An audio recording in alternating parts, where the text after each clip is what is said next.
So I'm going to be focusing on the degrees on the left-hand side of the screen here, our MPA and MIA programs. I do want to give you a peek at our specialized programs as well. But first of all, I'm just going to talk about the MIA and MPA programs. These are 21-month full-time programs. That's essentially 2 years. We just don't have classes during the summer. We also offer more specialized MPA programs in economic policy and management, and then in environmental science policy. Those are 12 months long. That's typically for folks who have worked more in a relevant career field and they want to dig deeper into those topics.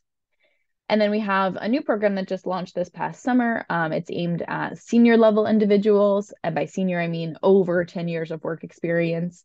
And that runs full time for 10 months. That new program is our MPA in Global Leadership. It's at the top right hand corner.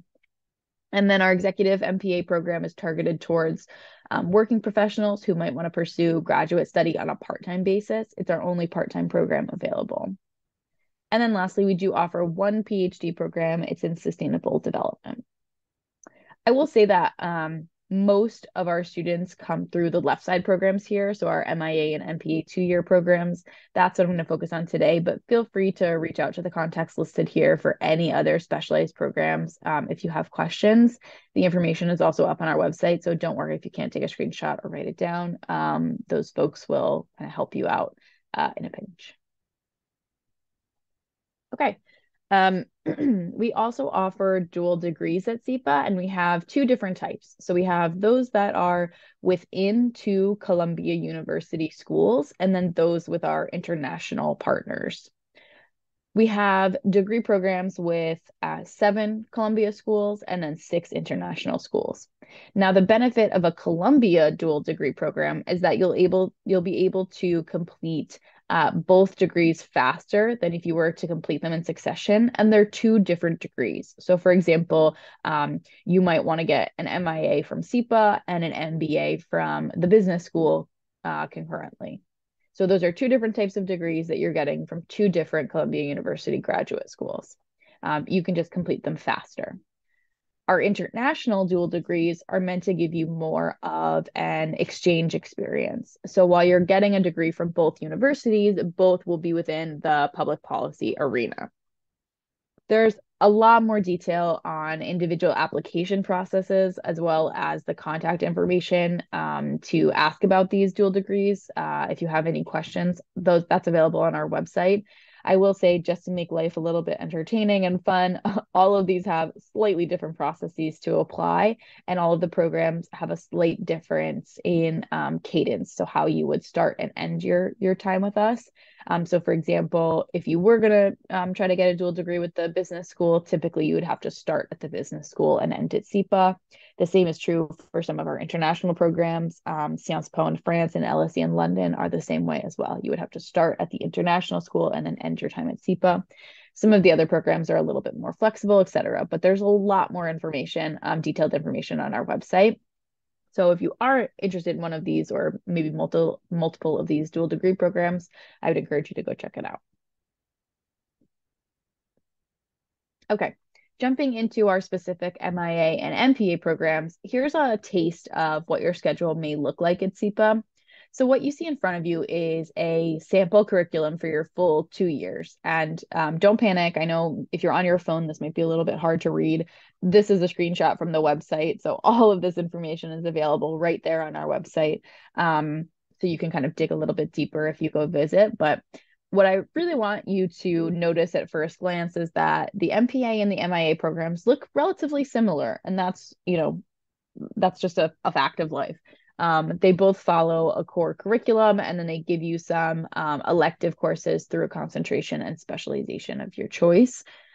There are some key differences. And these range from like a pretty large difference, right, which is a foreign language requirement that only the MIA has, versus just the types of politics courses that you will be taking for your core studies. You also have a difference in just the number of management and finance classes that you have to take as well. So 2 is required for the MPA, 1 for the MIA.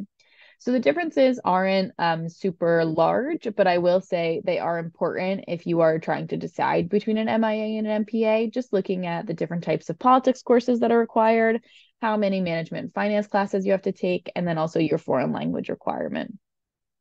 Typically, we see that students who want to work in politics kind of among nations, they really need that global context for global policy making. They tend to choose the MIA program. For students that are interested in policymaking kind of within the state or within the nation, those folks tend to choose the MPA program. But it's really up to you of what is going to benefit you more. Whichever you choose, MPA or MIA, you'll also be able to select a concentration and a specialization. So you'll need to choose one of each. I like to think of them kind of as like a major and a minor. So for each concentration or each major, you're going to take 5 classes. And then for each specialization, you'll take 3 classes. So these are the 6 concentrations that we offer. You'll see them on our website in acronym constantly. So I'm very sorry about that, but they are kind of meant to serve as these foundations in that field. So you're taking 5 courses in your concentration. And then in your specialization, we also offer 6 options. You'll be taking 3 courses there. So I would think of your concentration and specialization in tandem. So for example, if you are someone who is interested in social media and privacy policy, you might want to concentrate in something like an international security policy because that will give you that security lens. But you might want to specialize in a technology, media, and communications because you want that digital media, social media bent to it. So think about these in tandem with each other, but also how they pair with your future career goals as well. So make sure they're going to add value to your aspirations and really whatever field you're pursuing. We also have something called regional specializations, and these are really where you can focus on a particular geographical area. Many of them are paired with a center or an institute at Columbia University, which is really fun. If you're pursuing the MIA program, you can also combine your language study with the regional specialization. Again, there's really no right or wrong combination here. It's based on what you want to get out of the program. So make sure you're taking a look at all of our concentrations and specializations, including the regional ones, and choose what is going to benefit you the most. All right, part of your core curriculum is your capstone workshop. These are typically done in your final year. Some involve travel, some don't. So it's just a good thing to keep in mind as you're planning. A capstone is basically a mini consulting project. So this differs from a traditional thesis since it's meant to give you a more real world experience that you can add to your resume. You can make sure you get to test out all the skills during the time that you have at SIPA, whatever you've learned during your time here at SIPA. And I have these are real pictures from some of our capstone projects in the past few years. I'll give you the example of the bottom right just because one of our interns participated in this one. This was a group of students who traveled to Mexico City to present to their client. It was Doctors Without Borders.